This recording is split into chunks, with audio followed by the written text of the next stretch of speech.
Good morning. आज हम करेंगे one dimensional harmonic oscillator quantum mechanically. ये प्रॉब्लम जो है वो आपने क्लासिकल मैकेनिक्स में भी की होगी कि जब वन डायमेंशनल जो हार्मोनिक ऑसिलेटर है, सरल लोलक है, वो जिस बल के अंदर काम करता है वो है F = -kx। ये दरअसल यही बल है जिसकी वजह से सिंपल हार्मोनिक मोशन जो है वो होती है। यदि आप इस बल के लिए पोटेंशियल एनर्जी कैलकुलेट करें तो del u by del x, actually F जो होता है वो minus del u by del x के बराबर होता है। F = minus gradient of u, one dimension के लिए del u by del x minus sine के साथ। यदि आप इस एक्सप्रेशन का इंटीग्रल करें तो u = 1/2kx² प्लस सी, और ये कह दीजिए कि x = 0, यानी मूल बिंदु पर जो पोटेंशियल एनर्जी है वो 0 है। तो Vx = या यूँ कहिए u = 1/2kx²। u potential energy है, या Vx लिख दीजिए इसको, क्योंकि यहाँ पे क्वांटम मैकेनिक्स में हम पोटेंशियल एनर्जी V से लिख रहे हैं। यदि आप V और x के बीच रिलेशन देखें तो ये पैराबोलिक है। तो जैसा ही डायग्राम प्लॉट किया गया, x = 0 पे पोटेंशियल एनर्जी 0, पॉजिटिव में भी बढ़ती है पैराबोलिकली और नेगेटिव में भी ये बढ़ती है। तो रियल में पार्टिकल जो है वो एक पोटेंशियल वेल के अंदर है विच इज़ पैराबोलिक। तो उस पार्टिकल के लिए हमें श्रोडिंगर इक्वेशन जो है वो सॉल्व करनी है। उससे पहले थोड़ा देखिए, जो क्लासिकल मैकेनिक्स में जैसा आप सॉल्व करते हैं कि बल की जो समीकरण है वो m/d2x/dt² - kx, या फिर d2x/dt² - ω²x। यहाँ पे ω² जो है वो k/m, इसको पुट किया जाता है, या k = m⍵²। तो उससे Vx की जो वैल्यू है वो k का वैल्यू ओमेगा जो है वो एंगुलर फ्रिक्वेंसी है, तो 1/2 m⍵²x², ये है पोटेंशियल एनर्जी जो उस पार्टिकल की है। यदि आप श्रोडिंगर इक्वेशन लिखें वन डायमेंशनल और इसमें पोटेंशियल एनर्जी की वैल्यू 1/2 m⍵²x² लिख दें और फिर उसके बाद इस इक्वेशन को सॉल्व करें, ये जो इक्वेशन है इसका कोई डायरेक्ट सिंपल सोल्यूशन नहीं निकलेगा, ये स्पेशल फंक्शन है।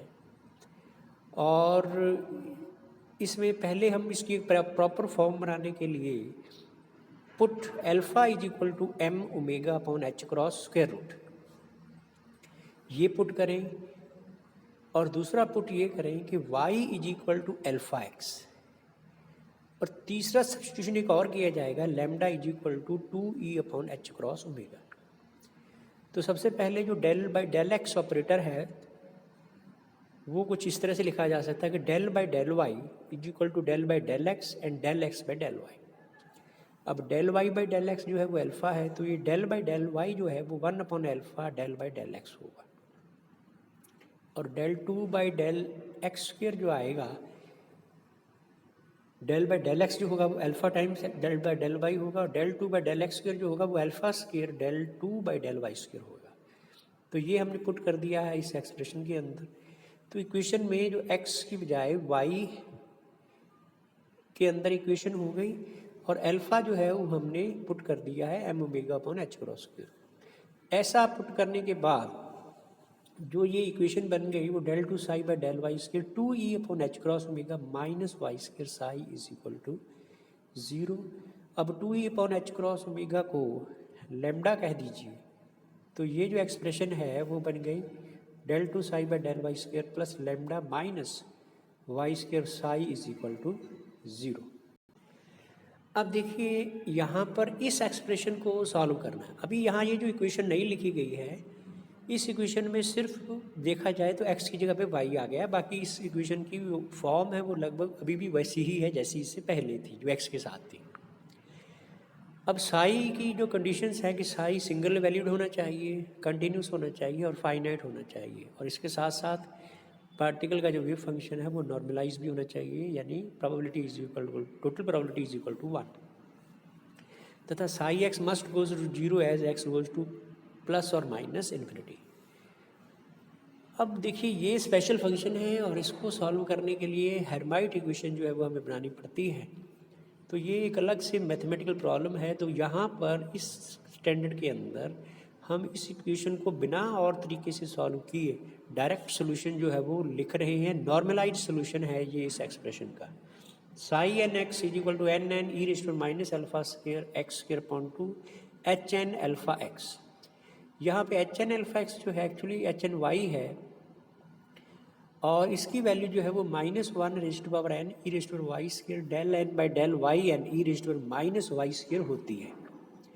यहाँ पे एक बात और भी है कि ये जो लिखी हुई एक्सप्रेशन थी श्रोडिंगर इक्वेशन, ये तभी पॉसिबल है, इसके फाइनाइट सोल्यूशन तभी आते हैं यदि lambda is equal to 2n+1 हो और n की वैल्यू जो है वो 0, 1, 2, 3 वगैरह हो। इसके अलावा इस इक्वेशन का कोई भी परमिसिबल सोल्यूशन नहीं आता। तथा साथ साथ nn जो है ये नॉर्मलाइजेशन जो कोफिशिएंट है इसकी जो वैल्यू है nn की that is alpha upon root pi 2 raise to n factorial n half. ये भी इस एक्सप्रेशन का जो सोल्यूशन में नॉर्मलाइजेशन कोफिशिएंट है इतनी वैल्यू आती है। इसके लिए भी कुछ हेर्माइट इक्वेशन का ही हम इस्तेमाल करते हैं, लेकिन आपको यहाँ पे इस सोल्यूशन को ध्यान रखना पड़ेगा। अब आप देखिए कि ऊर्जा के जो आइगन मान है वो क्या है। लैम्डा इज इक्वल टू है जी 2n+1 या 2e upon h cross omega is equal to 2n+1 या इससे en की वैल्यू जो आती है h न्यू n+1/2। अब आप देखिए n की वैल्यू 0, 1, 2, 3 हो सकती है। तो जो परमिसिबल सोल्यूशन है उसमें एनर्जी का जो मिनिमम मान है वो है 1/2 h न्यू या 1/2 h cross omega 0।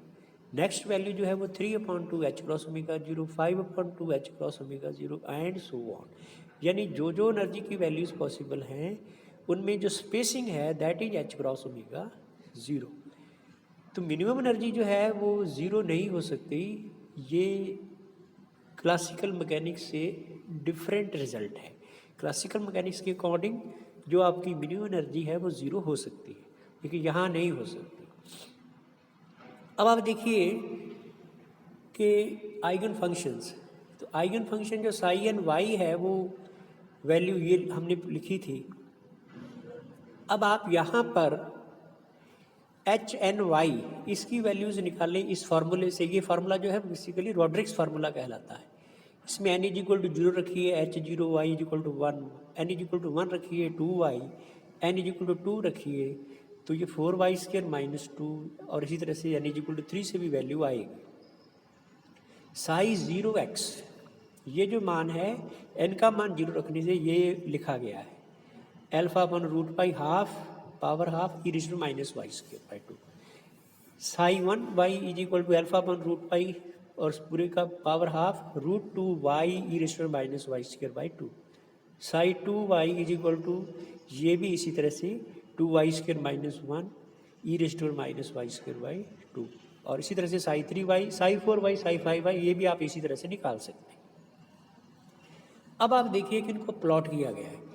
Sai 0y जो है वो ई रेज़ टू -y²/2 है। y एक्चुअली अल्फा एक्स है। यदि x प्लस इन्फिनिटी में जाए या माइनस इन्फिनिटी में जाए तो आपकी दोनों ही केसेस के अंदर जो साई 0y है वो 0 की तरफ जाएगा। तो प्लॉट जो है वो साई 0y का जैसा यहाँ दिखाया गया है वो वाला है। साई 1y इसमें आप देखिए कि ये y e⁻⁻² है। तो y जब प्लस में जाएगा तो एक बार टर्म ये प्लस में जाएगी और फिर e⁻⁻² की वजह से 0 की तरफ आएगी और इसी तरह से जब y माइनस में जाएगा तो ये माइनस में जाते हुए और अल्टीमेटली ये टर्म जो है वो 0 की तरफ चली जाएगी, जैसा यहाँ पे ये प्लॉट किया गया है। ये साई 1y सेकंड प्लॉट किया गया है। साई 2y इसमें भी आप देखिए ये 2y² - 2 जो 2y² - 1 टर्म है इसकी वजह से जो इसका 0 है वो 1, 2 और आएंगे। तो प्लॉट जो इसका मैथमेटिकली आएगा वो इस तरह का होगा जैसा यहाँ पे दिखाया गया है। उसके आगे साई 3y है उसका प्लॉट इस तरह का आएगा। यदि आप प्रायिकता को प्लॉट करें तो प्रायिकता जो होती है वो साई 0y² होगी, साई 1y² होगी। इसमें नेगेटिव टर्म जो है वो नहीं आएगी।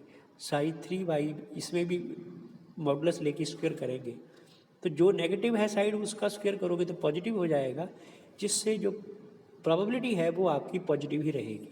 और नीचे देखिए कर्व और प्लॉट किया गया for n is equal to 10। अब आप देखिए कि n इज इक्वल टू 0 के लिए एक मैक्सिमा है, n इज इक्वल टू 1 के लिए 2 मैक्सिमा है, 3 के लिए 4 मैक्सिमा है और 10 के लिए आएंगे 11 मैक्सिमा। तो यहाँ पे टोटल 11 मैक्सिमा है। और दूसरी बात ये है कि जो एम्पलीट्यूड के आसपास के मैक्सिमा हैं उनका एम्पलीट्यूड ज़्यादा हो जाएगा, मैक्सिमा का साइज़ भी बड़ा होगा, और जो बीच वाले मैक्सिमा हैं वो लगातार छोटे छोटे होते चले जाएंगे। तो ये है आपकी सिंपल हार्मोनिक ऑसिलेटर के जो वेव फंक्शंस हैं वो उनका प्लॉट। यहाँ पे देखिए प्रोबेबिलिटी जो है, यदि आप n इज इक्वल टू 10 वाले से देखें, यानी किसी भी बॉब के या सिंपल हार्मोनिक ऑसिलेटर कर रहे किसी पार्टिकल के जो एम्पलीट्यूड के ज़्यादा चांसेस हैं वो सिरों पर ज़्यादा होंगे।